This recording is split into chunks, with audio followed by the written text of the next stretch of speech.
Hey, it's Gary Patrick here. Hey, today I've got a pretty cool video to share with you. I wanted to go back to my roots. When I was a kid in the 80s, I wanted to rediscover those guitar sounds that first inspired me to play guitar. So I got on Reverb.com and I went all over the globe and I sourced an original BCB6 pedalboard. The pedalboard came from Canada. I had to go to the Netherlands to get all the correct power cables, the daisy chain power cable from the 80s, and all of the correct interconnect cables. I even have the long one that goes from this side to this side, you know. And it's been fun. It's been fun rediscovering some pedals that the surprising thing is they're so relevant today. I mean, I went out and I gigged with this pedalboard, and it sounded like me. I mean, it's negligible as to what you can tell difference. It all comes down to the hands anyway, I believe. But you could gig with this today. The CS2 compressor is from 1985. The OD1 is highly sought after. It's from 1981. And I couldn't leave well enough alone. I sent it to Analog Man, Analog Mike, Analog Man, and he installed, he did the 14-pin chip mod.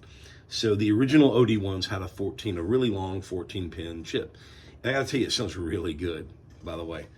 The GE7 is from 1984.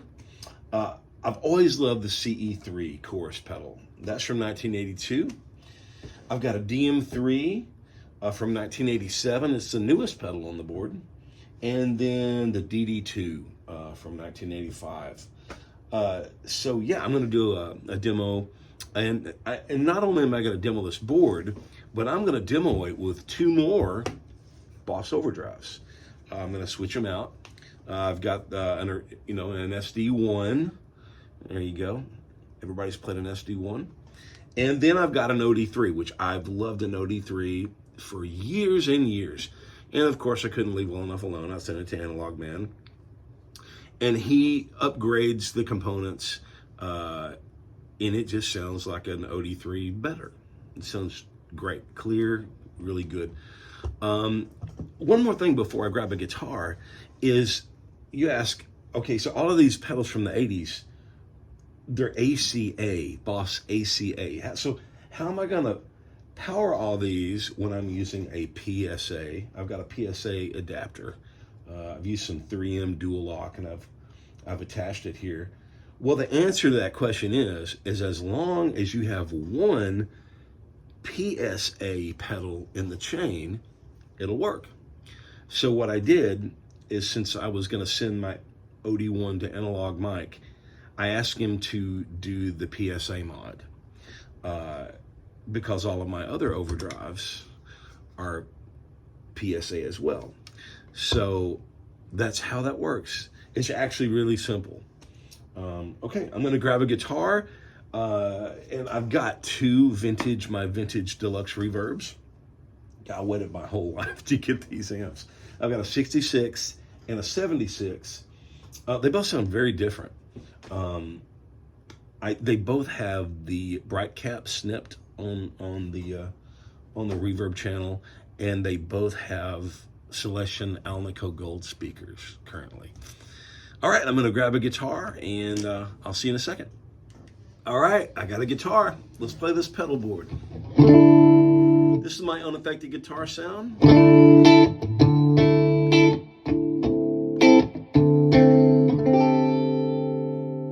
It's one of my favorite songs in the history of songs. It came out when I was in high school and it just spoke to me. I love the melody, the lyrics, and that gorgeous guitar sound that Tim Pierce got when he recorded with Crowded House.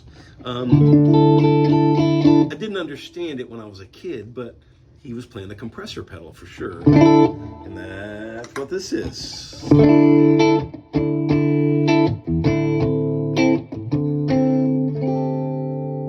It's on very little, and it's negligible if it translates through the little iPhone I'm recording with, but it's so much of a feel thing.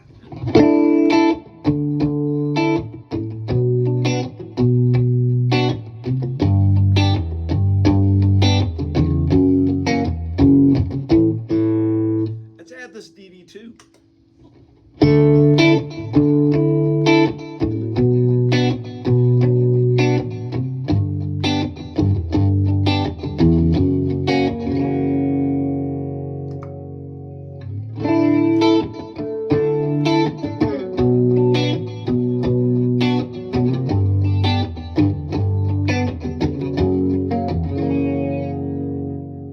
That's 80s, right? What happens in the middle of that song is a beautiful organ solo, right? Well, I'm in a trio, so I got to play all those organ parts. So what I need a little lift in volume, just so the people are like, hey, he's playing, you know? That's when the GE7 comes in. And I don't have it set radical. And you got to be really careful when you got a graphic EQ pedal, because it only takes a little bit. Unless you're trying to shape shift into a super scoop or a big nasal thing, trying to make a certain part fit in a recording or something, you know, in my opinion. But I lift a little bit of 800 and just a tad of 400, just a little bit, and it just picks me up over the band, right? And I don't know how much it's going to translate with that little iPhone I'm recording with, but if I played the passage...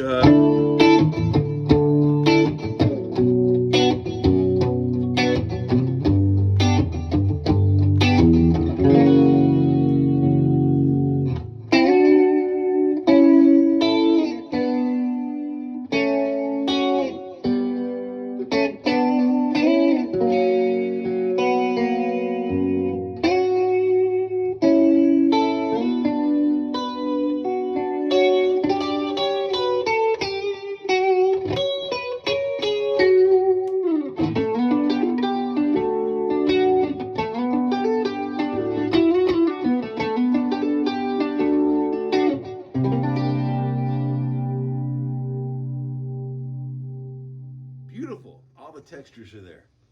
All right, let's play some country. All right, for this little country thing, all that I've altered is I've turned up the sustain on the compressor pedal about a notch and a half. That's it. I'm keeping the same settings on the GE7 for a little bit of a boost, and I've added the DM3 for a little bit of slapback.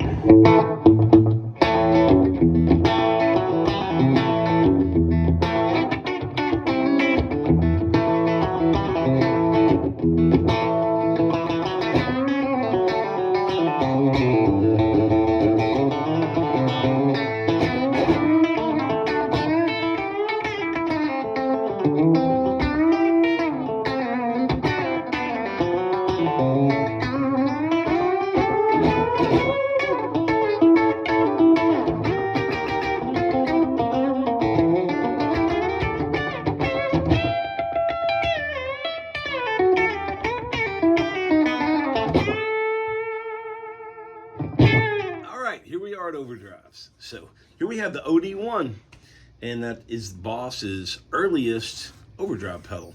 Now, once again, I had this one modified to the original spec of a 14-pin chip. Now, that would be Boss's original design. Those 14-pin chip OD1s are extremely hard to source. Extremely hard, but Analog Mike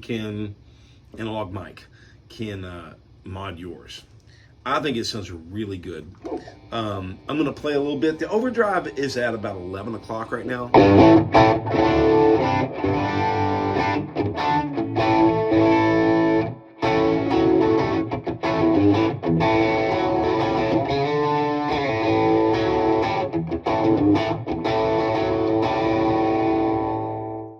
Let's go up to about 3 o'clock.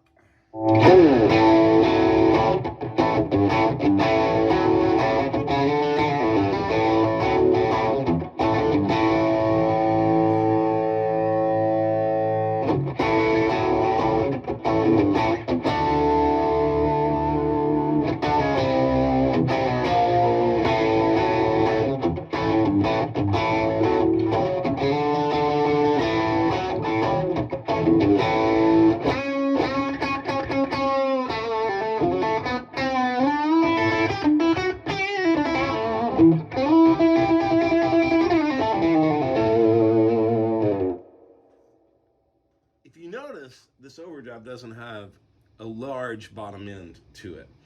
And that is, you have to realize, when they created this circuit, most players were playing 4-input Marshalls, you know, loud amps. They were already turning amps up really loud.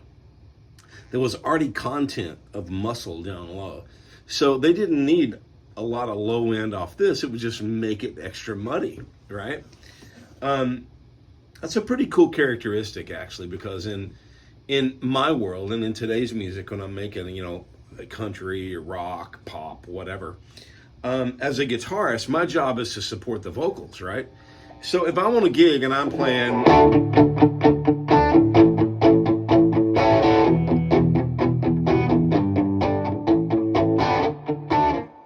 and I've got a ton of low end, it just walks all over the vocals, and that is useless. So in a way, this pedal is perfect. It sits in the mix real nice, up in the mid-range.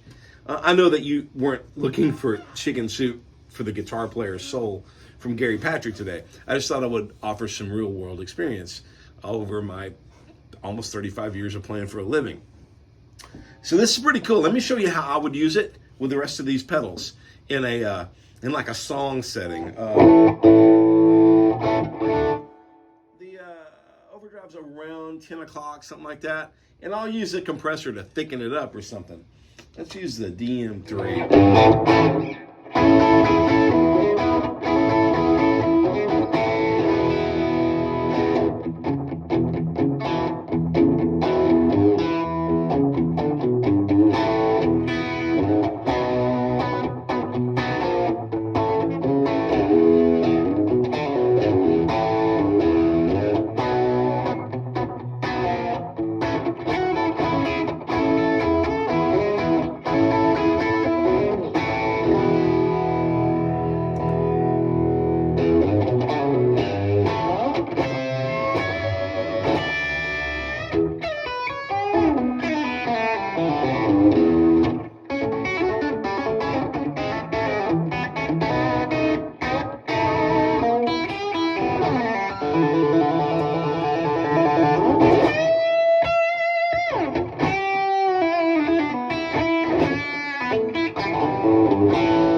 There you go.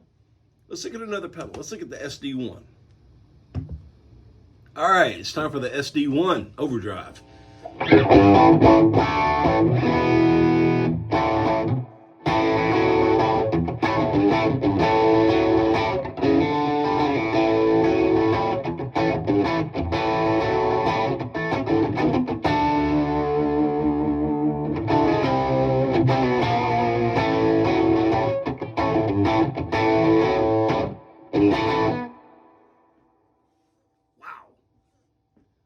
Man, 20 years ago, that was a $39 pedal at Guitar Center. Remember that? Whew. So whereas the OD1 had more, it's got more sizzle and just upper mid characteristic that I mean, it lends it, so it's dying to be put in front of an already overdriven amp, in my opinion. That circuit was designed for that. And it works in front of a clean amp. But this, I think, might work better in front of a clean amp. It's got a little more low mid, right? And in my opinion, I think it works better when you back off the volume knob. Everybody talks about that, but it's true. It's a real deal. So wide open, backed off.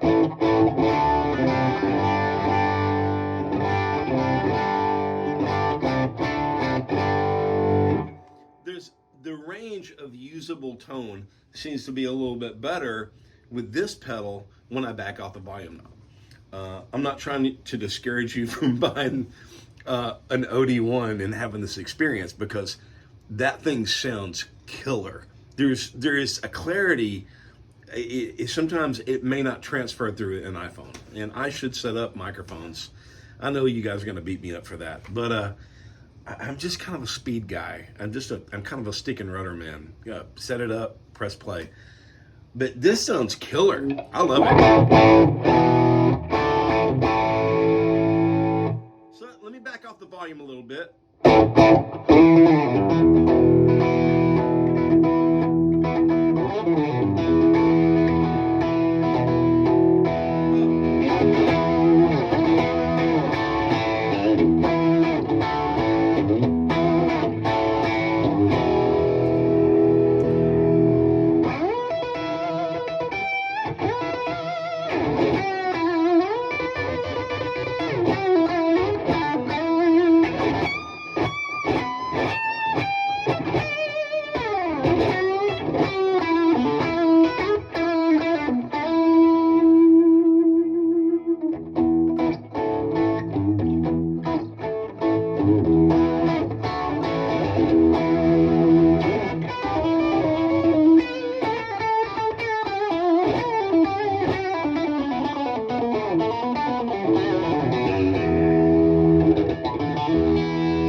Sounds really good. Let's go to the OD3 next. Last but not least, we got the OD3.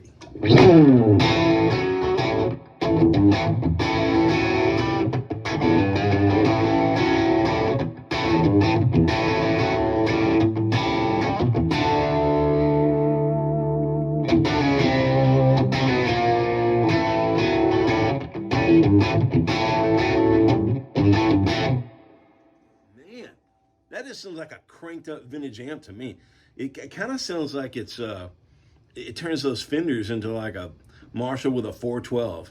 I don't know if you're hearing it through that little iPhone there, but you hear there's less mid-range, but there's a lot more low-end and high-end content. It's like a more fuller range overdrive to my ears, anyway. Yeah.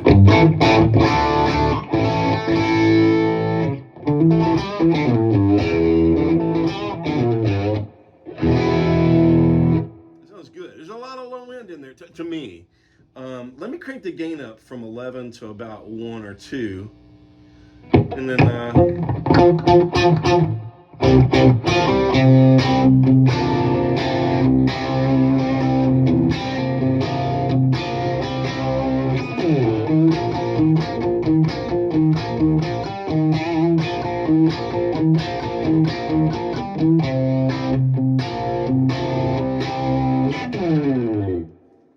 that sounds good. All right, let's do some delay and chorus. Ooh.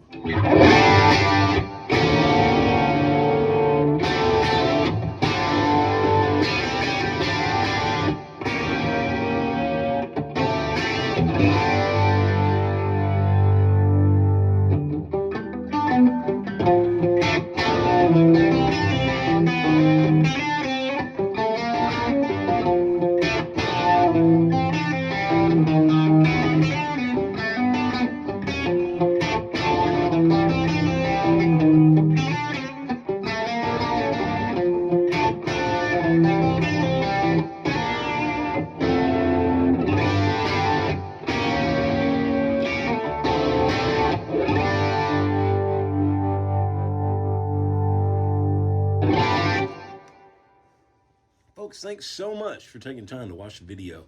I hope you've enjoyed it. I hope you either learned something about these old pedals that you didn't know, or you had a fun time walking down memory lane. I certainly appreciate it. There's tons of great videos already on YouTube that go in full depth about these old pedals. I'm just a stick and rudder guy. I played for a living for a long time, and this is how I would use these in context with my life. Guys, folks, if you would please like and subscribe, that totally helps me out. And please comment, communicate with me. I love that. I love to talk to you about music, pedals, whatever you got going on. Above all, thanks again, and much love to you. Take care.